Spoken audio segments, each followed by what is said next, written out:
احمق لوگ کہیں گے کہ مسلمان جس قبلے پر پہلے سے چلے آتے تھے اب اس سے کیوں منہ پھیر بیٹھے؟ تم کہہ دو کہ مشرق اور مغرب سب اللہ ہی کا ہے، وہ جس کو چاہتا ہے سیدھے رستے پر چلاتا ہے، اور اسی طرح ہم نے تم کو امت معتدل بنایا ہے تاکہ تم لوگوں پر گواہ بنو اور پیغمبر آخر الزمان صلی اللہ علیہ وآلہ وسلم تم پر گواہ بنے۔ اور جس قبلے پر تم پہلے تھے اس کو ہم نے اس لیے مقرر کیا تھا کہ معلوم کریں کہ کون ہمارے پیغمبر کا تابع رہتا ہے اور کون الٹے پاؤں پھر جاتا ہے۔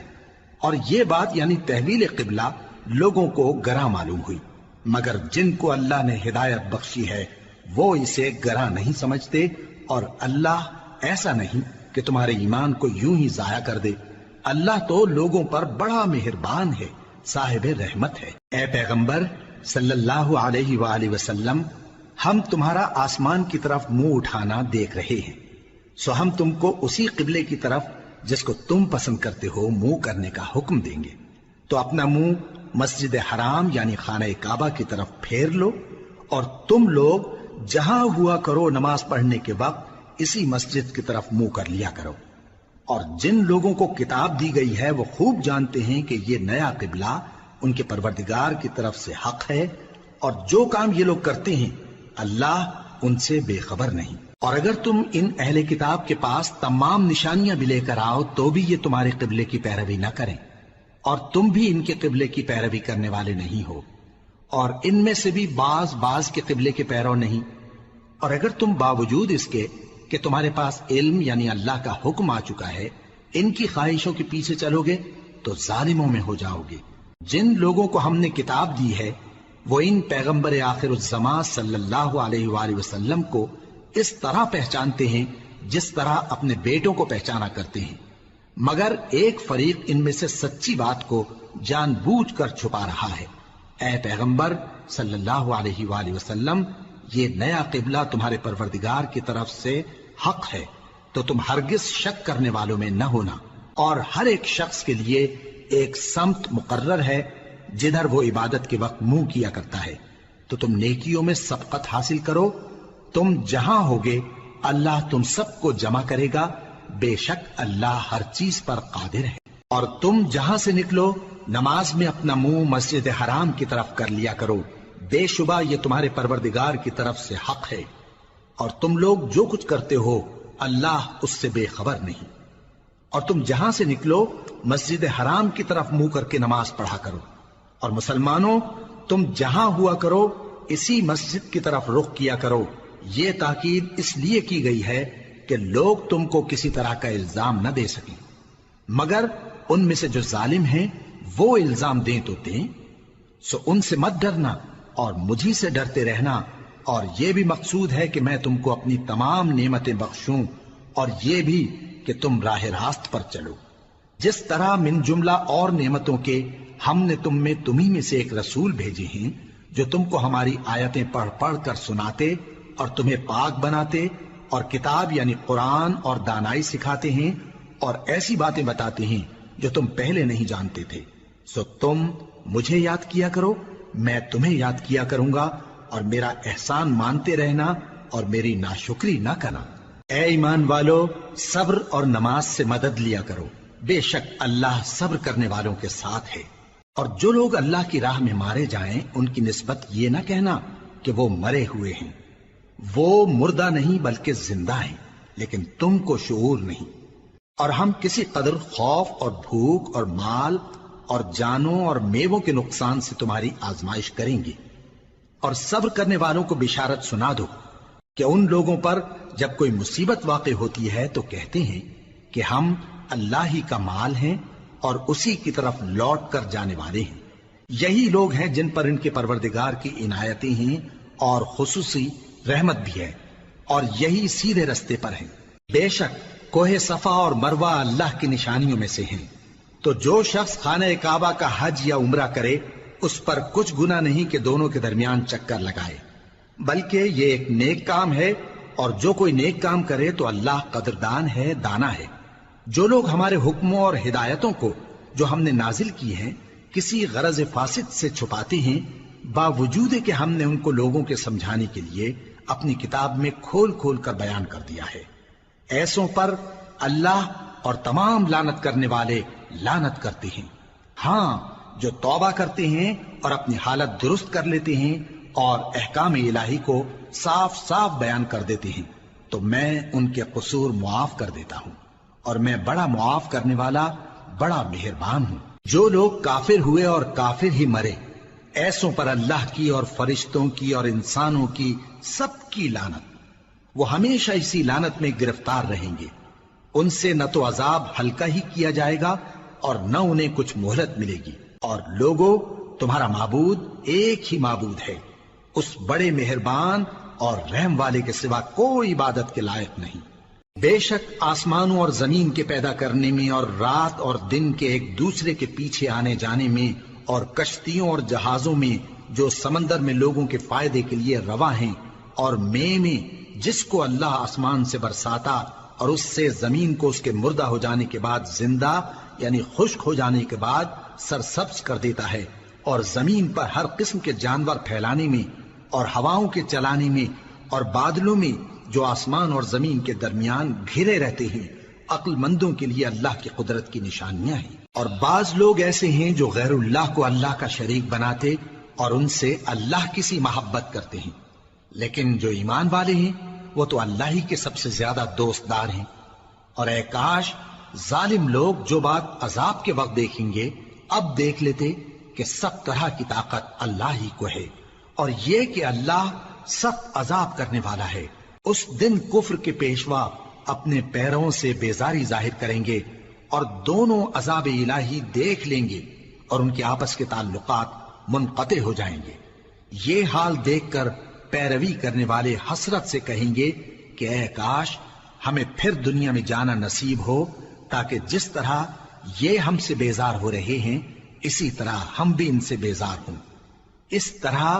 اللہ ان کے اعمال حسرت بنا کر دکھائے گا اور وہ دوزخ سے نکل نہیں سکیں گے۔ لوگوں، جو چیزیں زمین میں حلال طیب ہیں وہ کھاؤ، اور شیطان کے قدموں پر نہ چلو، وہ تمہارا کھلا دشمن ہے۔ وہ تو تم کو برائی اور بے حیائی ہی کے کام کرنے کو کہتا ہے، اور یہ بھی کہ اللہ کی نسبت ایسی باتیں کہو جن کا تمہیں کچھ بھی علم نہیں۔ اور جب ان لوگوں سے کہا جاتا ہے کہ جو کتاب اللہ نے نازل فرمائی ہے اس کی پیروی کرو، تو کہتے ہیں نہیں، بلکہ ہم تو اسی چیز کی پیروی کریں گے جس پر ہم نے اپنے باپ دادا کو پایا۔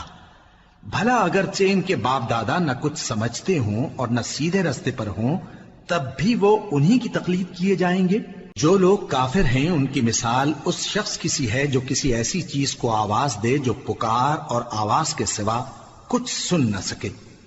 یہ بہرے ہیں، گونگے ہیں، اندھے ہیں کہ کچھ سمجھ ہی نہیں سکتے۔ اے اہل ایمان، جو پاکیزہ چیزیں ہم نے تم کو عطا فرمائی ہیں ان کو کھاؤ،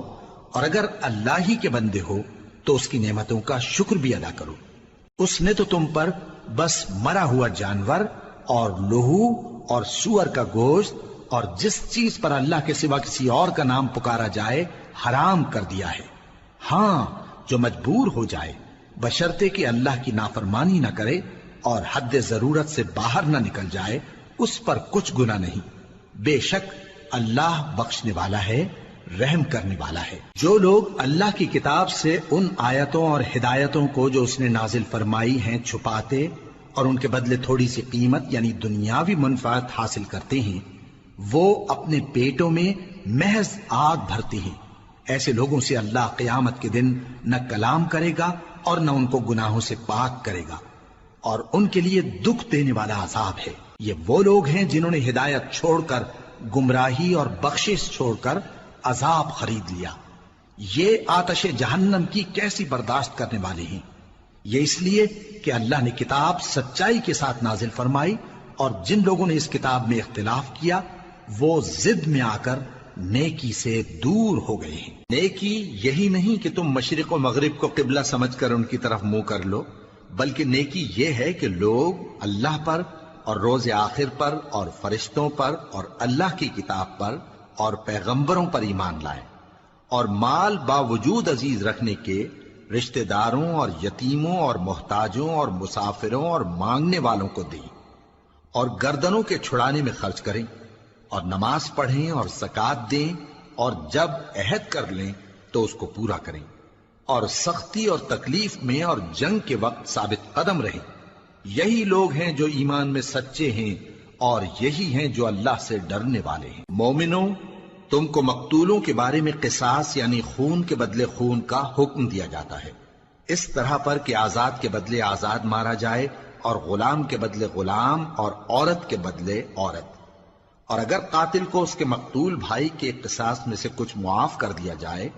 تو وارث مقتول کو پسندیدہ طریق سے قرارداد کی پیروی یعنی مطالبہ خون بہا کرنا اور قاتل کو خوشخوئی کے ساتھ ادا کرنا چاہیے۔ یہ تمہارے پروردگار کی طرف سے تمہارے لیے آسانی اور مہربانی ہے۔ اب جو اس کے بعد زیادتی کرے اس کے لیے دکھ کا عذاب ہے۔ اور اے اہل عقل، حکم قصاص میں تمہاری زندگانی ہے کہ تم قتل و خونریزی سے بچو۔ تم پر فرض کیا جاتا ہے کہ جب تم میں سے کسی کو موت کا وقت آ جائے تو اگر وہ کچھ مال چھوڑ جانے والا ہو تو ماں باپ اور رشتہ داروں کے لیے دستور کے مطابق وصیت کر جائے۔ اللہ سے ڈرنے والوں پر یہ ایک حق ہے۔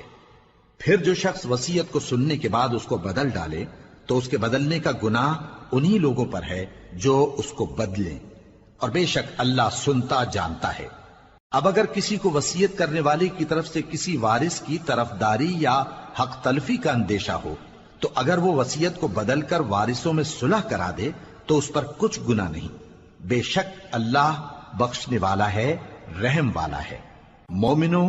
تم پر روزے فرض کیے گئے ہیں جس طرح تم سے پہلے لوگوں پر فرض کیے گئے تھے تاکہ تم پرہیزگار بنو۔ روزوں کے دن گنتی کے چند روز ہیں، تو جو شخص تم میں سے بیمار ہو یا سفر میں ہو تو دوسرے دنوں میں روزوں کا شمار پورا کر لے۔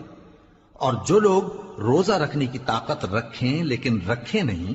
وہ روزے کے بدلے محتاج کو کھانا کھلا دیں۔ اور جو کوئی اپنی مرضی سے زیادہ نیکی کرے تو اس کے حق میں زیادہ اچھا ہے، اور اگر سمجھو تو روزہ رکھنا ہی تمہارے حق میں بہتر ہے۔ روزوں کا مہینہ رمضان کا مہینہ ہے جس میں قرآن اول نازل ہوا، جو لوگوں کا رہنما ہے اور جس میں ہدایت کی کھلی نشانیاں ہیں اور جو حق و باطل کو الگ الگ کرنے والا ہے۔ تو جو کوئی تم میں سے اس مہینے میں موجود ہو چاہیے کہ پورے مہینے کے روزے رکھے، اور جو بیمار ہو یا سفر میں ہو تو دوسرے دنوں میں روزے رکھ کر ان کا شمار پورا کر لے۔ اللہ تمہارے حق میں آسانی چاہتا ہے اور سختی نہیں چاہتا، اور یہ آسانی کا حکم اس لیے دیا گیا ہے کہ تم روزوں کا شمار پورا کر لو، اور اس احسان کے بدلے کہ اللہ نے تم کو ہدایت بخشی ہے تم اس کو بزرگی سے یاد کرو اور اس کا شکر کرو۔ اور اے پیغمبر، جب تم سے میرے بندے میرے بارے میں دریافت کریں تو انہیں معلوم ہو کہ میں تو تمہارے پاس ہی ہوں۔ جب کوئی پکارنے والا مجھے پکارتا ہے تو میں اس کی دعا قبول کرتا ہوں۔ تو ان کو چاہیے کہ میرے حکموں کو مانیں اور مجھ پر ایمان رکھیں تاکہ نیک رستہ پائیں۔ روزوں کی راتوں میں تمہارے لیے اپنی عورتوں کے پاس جانا جائز کر دیا گیا ہے، وہ تمہاری پوشاک ہیں اور تم ان کی پوشاک ہو۔ اللہ کو معلوم ہے کہ تم ان کے پاس جانے سے اپنے حق میں خیانت کرتے تھے، سو اس نے تم پر مہربانی کی اور تمہاری حرکات سے درگزر فرمائی، تو اب تم کو اختیار ہے کہ ان سے مباشرت کرو۔ اور اللہ نے جو چیز تمہارے لیے لکھ رکھی ہے یعنی اولاد، اس کو اللہ سے طلب کرو اور کھاؤ اور پیو، یہاں تک کہ صبح کی سفید دھاری رات کی سیاہ دھاری سے الگ نظر آنے لگے، پھر روزہ رکھ کر رات تک پورا کرو۔ اور جب تم مسجدوں میں اعتکاف بیٹھتے ہو تو ان سے مباشرت نہ کرو، یہ اللہ کی حدیں ہیں، ان کے پاس نہ جانا۔ اسی طرح اللہ اپنی آیتیں لوگوں کے سمجھانے کے لیے کھول کھول کر بیان فرماتا ہے تاکہ وہ پرہیزگار بنے۔ اور آپس میں ایک دوسرے کا مال ناحق نہ کھاؤ اور نہ اس کو رشوتاً حاکموں کے پاس پہنچاؤ تاکہ لوگوں کے مال کا کچھ حصہ ناجائز طور پر کھا جاؤ، اور اسے تم جانتے بھی ہو۔ اے پیغمبر، لوگ تم سے نئے چاند کے بارے میں دریافت کرتے ہیں کہ گھٹتا بڑھتا کیوں ہے۔ کہہ دو کہ وہ لوگوں کے کاموں کی میعادیں اور حج کے وقت معلوم ہونے کا ذریعہ ہے، اور نیکی اس بات میں نہیں کہ احرام کی حالت میں گھروں میں ان کے پچھواڑے کی طرف سے آؤ، بلکہ نیکوکار وہ ہے جو پرہیزگار ہو، اور گھروں میں ان کے دروازوں سے آیا کرو اور اللہ سے ڈرتے رہو تاکہ کامیاب ہو جاؤ۔ اور جو لوگ تم سے لڑتے ہیں تم بھی اللہ کی راہ میں ان سے لڑو، مگر زیادتی نہ کرنا کہ اللہ زیادتی کرنے والوں کو دوست نہیں رکھتا، اور ان کو جہاں پاؤ قتل کر دو، اور جہاں سے انہوں نے تم کو نکالا ہے یعنی مکے سے، وہاں سے تم بھی ان کو نکال دو۔ اور دین سے گمراہ کرنے کا فساد قتل و خونریزی سے کہیں بڑھ کر ہے، اور جب تک وہ تم سے مسجد حرام یعنی خانہ کعبہ کے پاس نہ لڑیں، تم بھی وہاں ان سے نہ لڑنا۔ ہاں اگر وہ تم سے لڑیں تو تم ان کو قتل کر ڈالو، کافروں کی یہی سزا ہے۔ پھر اگر وہ باز آ جائیں تو اللہ بخشنے والا ہے، رحم کرنے والا ہے۔ اور ان سے اس وقت تک لڑتے رہنا کہ فساد نابود ہو جائے اور ملک میں اللہ ہی کا دین غالب ہو جائے۔ پھر اگر وہ فساد سے باز آ جائیں تو ظالموں کے سوا کسی پر زیادتی نہیں کرنی چاہیے۔ ادب کا مہینہ ادب کے مہینے کے مقابل ہے، اور ادب کی چیزیں ایک دوسرے کا بدلہ ہیں۔ پس اگر کوئی تم پر زیادتی کرے تو جیسی زیادتی وہ تم پر کرے ویسی ہی تم اس پر کرو، اور اللہ سے ڈرتے رہو اور جان رکھو کہ اللہ ڈرنے والوں کے ساتھ ہے۔ اور اللہ کی راہ میں مال خرچ کرو اور اپنے آپ کو ہلاکت میں نہ ڈالو، اور نیکی کرو، بے شک اللہ نیکی کرنے والوں کو دوست رکھتا ہے۔ اور اللہ کی خوشنودی کے لیے حج اور عمرے کو پورا کرو، اور اگر راستے میں روک لیے جاؤ تو جیسی قربانی میسر ہو کر دو، اور جب تک قربانی اپنے مقام پر نہ پہنچ جائے سر نہ منڈاؤ۔ اور اگر کوئی تم میں بیمار ہو یا اس کے سر میں کسی طرح کی تکلیف ہو تو اگر وہ سر منڈا لے تو اس کے بدلے روزے رکھے یا صدقہ دے یا قربانی کرے۔ پھر جب تکلیف دور ہو کر تم مطمئن ہو جاؤ تو جو تم میں حج کے وقت تک عمرے سے فائدہ اٹھانا چاہے وہ جیسی قربانی میسر ہو کرے، اور جس کو قربانی نہ ملے وہ 3 روزے ایام حج میں رکھے اور 7 جب واپس ہو، یہ پورے 10 ہوئے۔ یہ حکم اس شخص کے لیے ہے جس کے اہل و عیال مکے میں نہ رہتے ہوں۔ اور اللہ سے ڈرتے رہو اور جان رکھو کہ اللہ سخت عذاب دینے والا ہے۔ حج کے مہینے معین ہیں جو معلوم ہیں، تو جو شخص ان مہینوں میں حج کی نیت کر لے تو حج کے دنوں میں نہ عورتوں سے اختلاط کرے، نہ کوئی برا کام کرے اور نہ کسی سے جھگڑے۔ اور جو نیک کام تم کرو گے وہ اللہ کو معلوم ہو جائے گا۔ اور زاد راہ یعنی رستے کا خرچ ساتھ لے جاؤ، کیونکہ بہترین زاد راہ پرہیزگاری ہے۔ اور اے اہل عقل، مجھی سے ڈرتے رہو، اس کا تمہیں کچھ گناہ نہیں کہ حج کے دنوں میں بذریعہ تجارت اپنے پروردگار سے روزی طلب کرو۔ اور جب عرفات سے واپس ہونے لگو تو مشعر حرام یعنی مزدلفہ میں اللہ کا ذکر کرو، اور اس طرح ذکر کرو جس طرح اس نے تم کو سکھایا، اور اس سے پیشتر تم لوگ ان طریقوں سے محض ناواقف تھے۔ پھر جہاں سے اور لوگ واپس ہوں وہیں سے تم بھی واپس ہو، اور اللہ سے بخشش مانگو، بے شک اللہ بخشنے والا ہے، رحمت کرنے والا ہے۔ پھر جب حج کے تمام ارکان پورے کر چکو تو مینا میں اللہ کو یاد کرو جس طرح اپنے باپ دادا کو یاد کیا کرتے تھے، بلکہ اس سے بھی زیادہ۔ اور بعض لوگ ایسے ہیں جو اللہ سے التجا کرتے ہیں کہ اے پروردگار ہم کو جو دینا ہے دنیا ہی میں دے دے، اور ایسے لوگوں کا آخرت میں کچھ حصہ نہیں۔ اور بعض ایسے ہیں کہ دعا کرتے ہیں کہ پروردگار ہم کو دنیا میں بھی نعمت عطا فرما اور آخرت میں بھی نعمت بخشیو اور دوزخ کے عذاب سے محفوظ رکھیو۔ یہی لوگ ہیں جن کے لیے ان کے کاموں کا حصہ یعنی اجر نیک تیار ہے، اور اللہ جلد حساب لینے والا ہے۔ اور قیام منا کے دنوں میں جو گنتی کے دن ہیں اللہ کو یاد کرو۔ اگر کوئی جلدی کرے اور 2 ہی دن میں چل دے تو اس پر بھی کچھ گناہ نہیں، اور جو بات تک ٹھہرا رہے اس پر بھی کچھ گناہ نہیں۔ یہ باتیں اس شخص کے لیے ہیں جو اللہ سے ڈرے، اور تم لوگ اللہ سے ڈرتے رہو اور جان رکھو کہ تم سب اس کے پاس جمع کیے جاؤ گے۔ اور کوئی شخص تو ایسا ہے جس کی گفتگو دنیا کی زندگی میں تم کو دلکش معلوم ہوتی ہے، اور وہ اپنے معافی ضمیر پر یعنی اس بات پر جو اس کے دل میں ہے اللہ کو گواہ بناتا ہے، حالانکہ وہ سخت جھگڑالو ہے۔ اور جب پیٹ پھیر کر چلا جاتا ہے تو زمین میں دوڑتا پھرتا ہے تاکہ اس میں فتنہ انگیزی کرے اور کھیتی کو برباد اور انسانوں اور حیوانوں کی نسل کو نابود کر دے، اور اللہ فتنہ انگیزی کو پسند نہیں کرتا۔ اور جب اس سے کہا جاتا ہے کہ اللہ سے خوف کر تو غرور اس کو گناہ میں پھنسا دیتا ہے، سو اس کو جہنم کافی ہے اور وہ بہت برا ٹھکانہ ہے۔ اور کوئی شخص ایسا ہے کہ اللہ کی خوشنودی حاصل کرنے کے لیے اپنی جان بیچ ڈالتا ہے، اور اللہ بندوں پر بہت مہربان ہے۔ مومنو، اسلام میں پورے پورے داخل ہو جاؤ اور شیطان کے پیچھے نہ چلو، وہ تو تمہارا کھلا دشمن ہے۔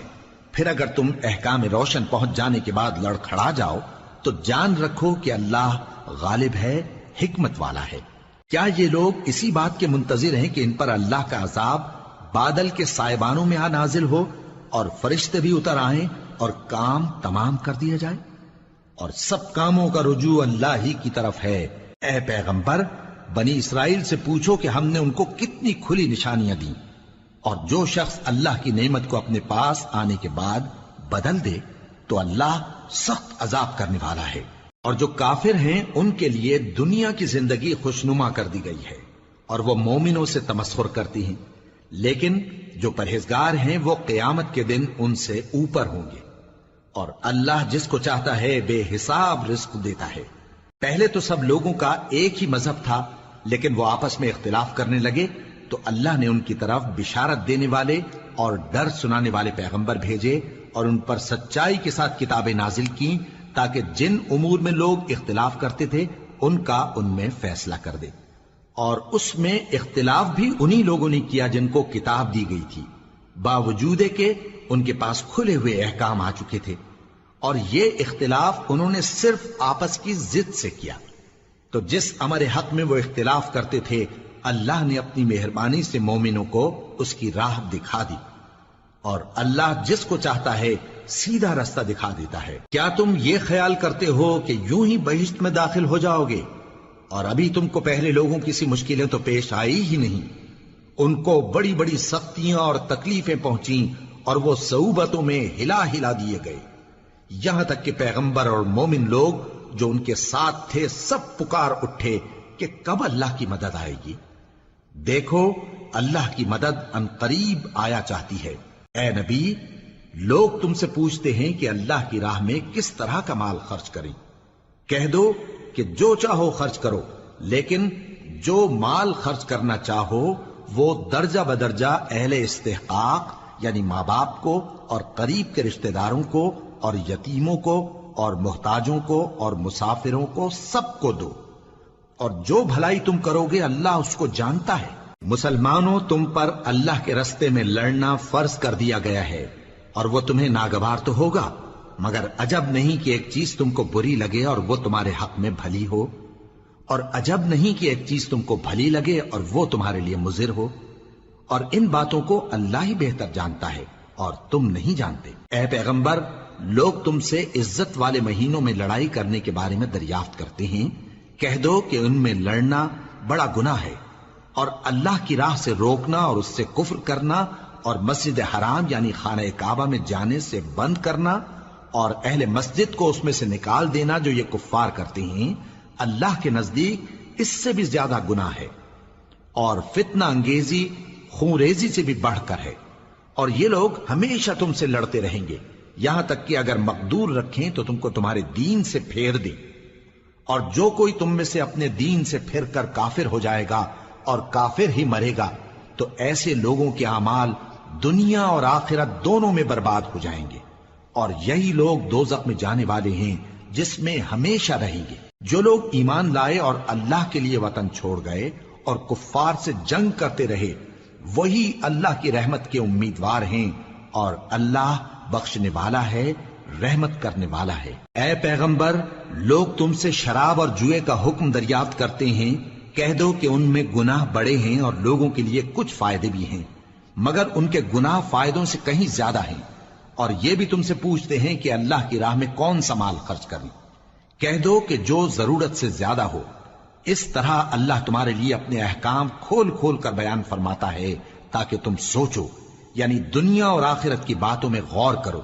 اور تم سے یتیموں کے بارے میں بھی دریافت کرتے ہیں، کہہ دو کہ ان کی حالت کی اصلاح بہت اچھا کام ہے، اور اگر تم ان سے مل جل کر رہنا یعنی خرچ اکٹھا رکھنا چاہو تو وہ تمہارے بھائی ہیں، اور اللہ خوب جانتا ہے کہ خرابی کرنے والا کون ہے اور اصلاح کرنے والا کون۔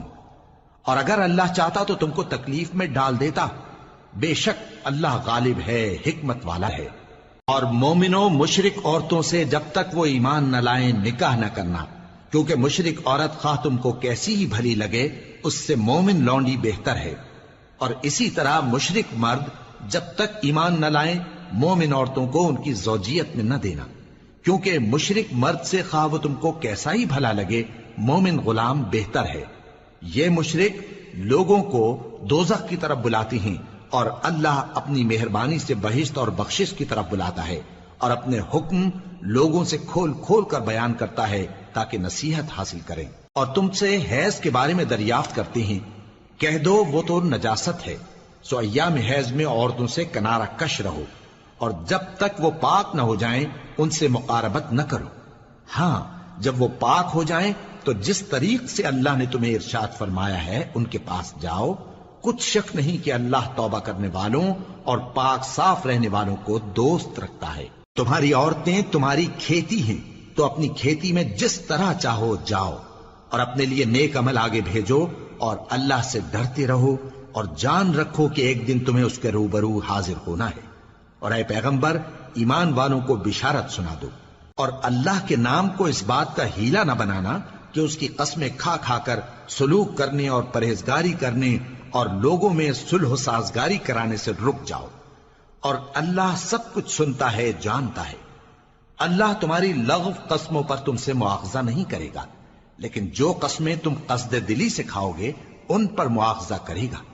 اور اللہ بخشنے والا ہے بردبار ہے۔ جو لوگ اپنی عورتوں کے پاس جانے کی قسم کھا لیں ان کو 4 مہینے تک انتظار کرنا چاہیے۔ اگر اس عرصے میں قسم سے رجوع کر لیں تو اللہ بخشنے والا ہے، مہربان ہے، اور اگر طلاق کا ارادہ کر لیں تو بھی اللہ سنتا ہے جانتا ہے۔ اور طلاق والی عورتیں 3 حیض تک اپنے تئیں روکے رہیں، اور اگر وہ اللہ اور روز قیامت پر ایمان رکھتی ہیں تو ان کو جائز نہیں کہ اللہ نے جو کچھ ان کے شکم میں پیدا کیا ہے اس کو چھپائیں، اور ان کے خاوند اگر پھر موافقت چاہیں تو اس مدت میں وہ ان کو اپنی زوجیت میں لے لینے کے زیادہ حقدار ہیں۔ اور عورتوں کا حق مردوں پر ویسا ہی ہے جیسے دستور کے مطابق مردوں کا حق عورتوں پر ہے، البتہ مردوں کو عورتوں پر 1 درجہ فضیلت ہے، اور اللہ غالب ہے، صاحب حکمت ہے۔ طلاق صرف 2 بار ہے، یعنی جب 2 دفعہ طلاق دے دی جائے تو پھر عورتوں کو یا تو بطریق شائستہ نکاح میں رہنے دینا ہے یا بھلائی کے ساتھ چھوڑ دینا،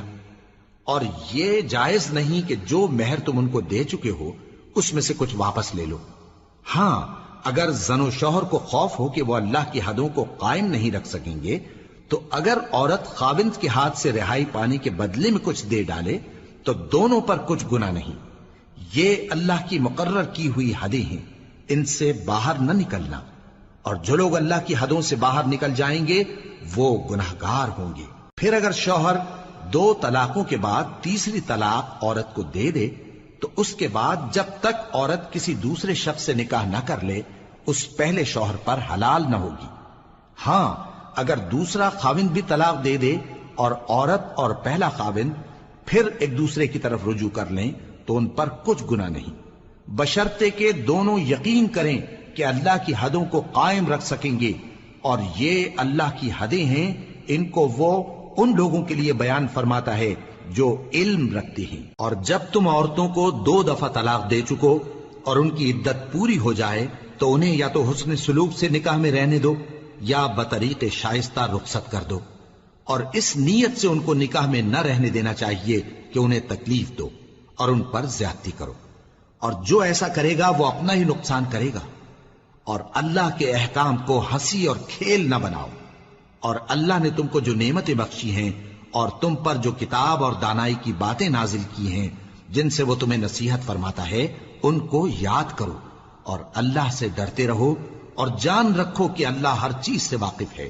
اور جب تم عورتوں کو طلاق دے چکو اور ان کی عدت پوری ہو جائے تو ان کو اپنے شوہروں کے ساتھ جب وہ آپس میں جائز طور پر راضی ہو جائیں نکاح کرنے سے مت روکو۔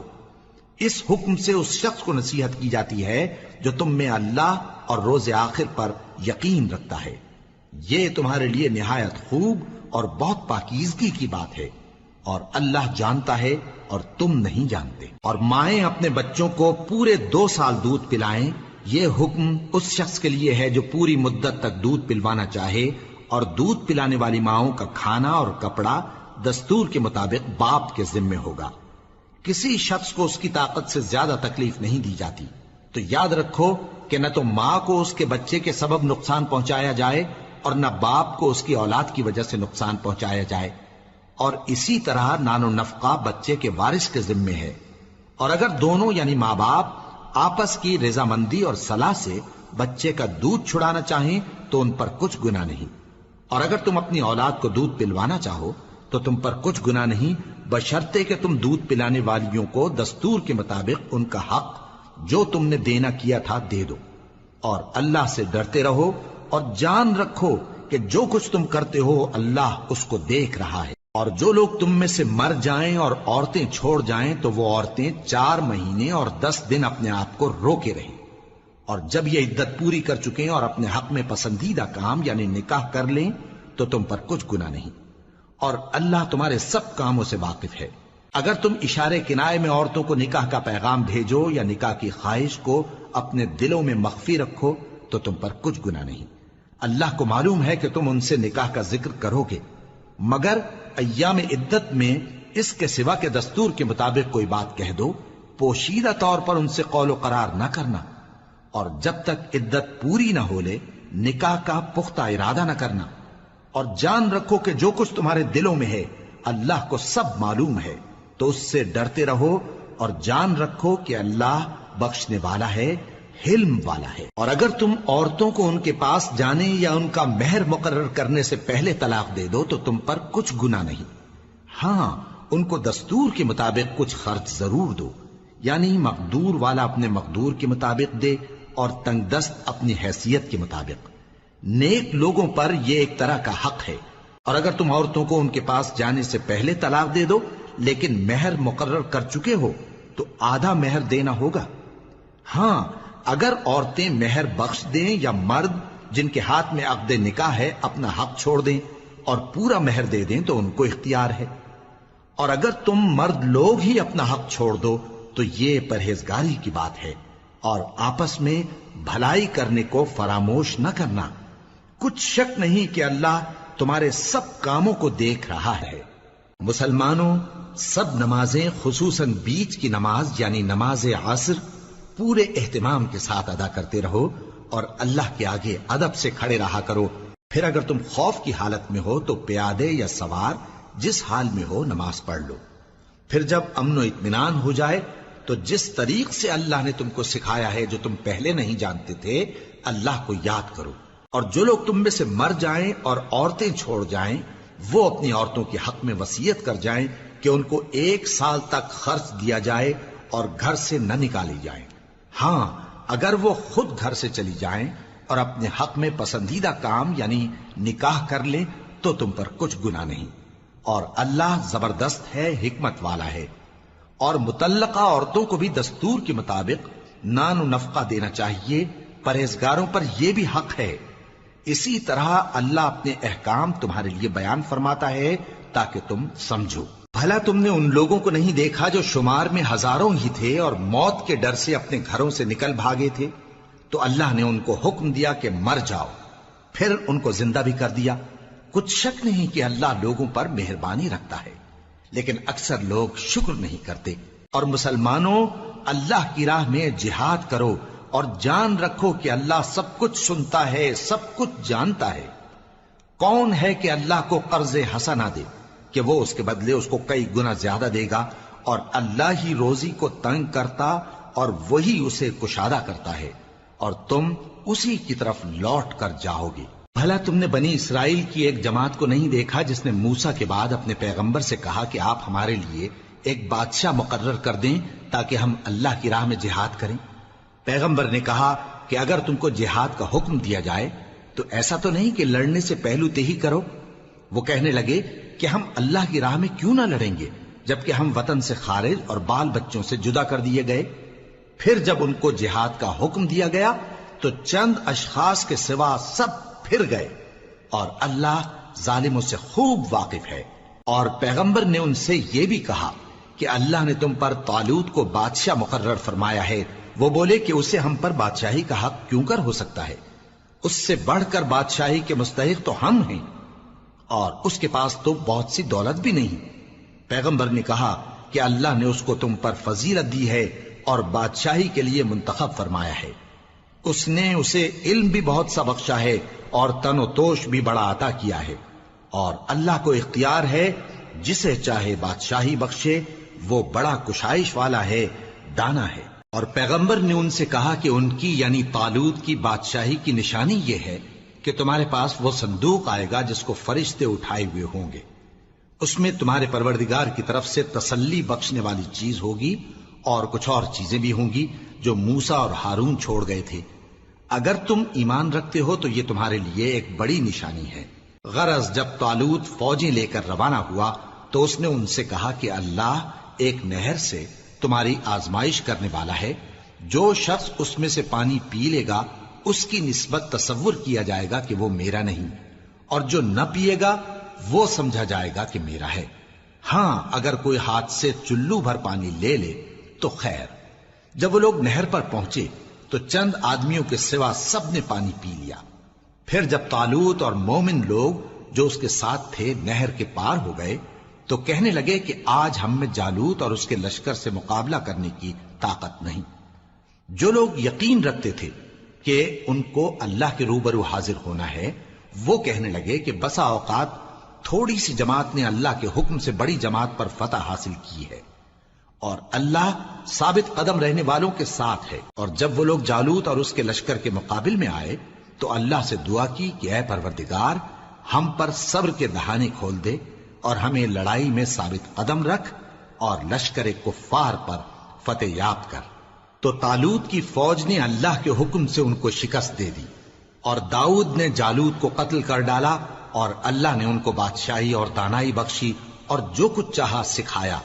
اور اگر اللہ لوگوں کو ایک دوسرے پر چڑھائی اور حملہ کرنے سے نہ ہٹاتا رہتا تو کرۂ ارض تباہ ہو جاتا، لیکن اللہ اہل عالم پر بڑا مہربان ہے۔ یہ اللہ کی آیتیں ہیں جو ہم تم کو سچائی کے ساتھ پڑھ کر سناتے ہیں، اور اے محمد صلی اللہ علیہ وآلہ وسلم تم بلا شبہ پیغمبروں میں سے